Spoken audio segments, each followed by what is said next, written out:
Men Qashqadaryo viloyati bo'yicha Kasbi tumani bo'yicha asosiy mana shu ekstrapos ishlab chiqaradigan mana o'g'it zavodida rasmiy dildiraman.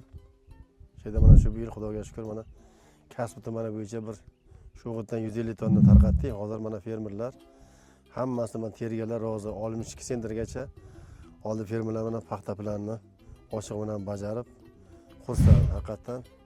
Juda samarali yaxshi o'g'it ekan. Shu mana shu bizda yerlarimizga mana shu paxta, g'alla hozir uchun aynan kerak bo'lgan o'g'it ekan. O'zingiz ham yer maydoniga ekibsiz-da menimcha. Men endi o'zim 68 o'ndan 6 gektar maydonda paxta ekkanman. Shundan 30 gektar maydonda shu ekstraposdan 100 kilodan berganman.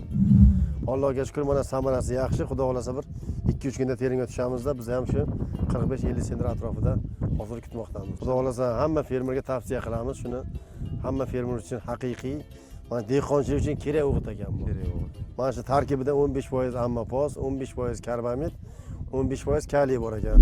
Kaliy o'g'itda mana asosiy mana hosilni, bug'doyni ham, paxtani ham hosilni tushib ketmasligiga, ushlab qolishga, karbamid o'g'itni shuni o'stirishga, ammopos hosilni toshini ketirishga hammasi kerakli o'g'it. Ichida bor hamma. Juda samarali bor o'g'it.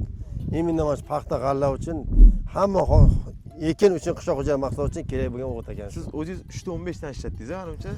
Shu 3 ta 15 dan ishlatdik. Juda ham yaxshi. Rahmat.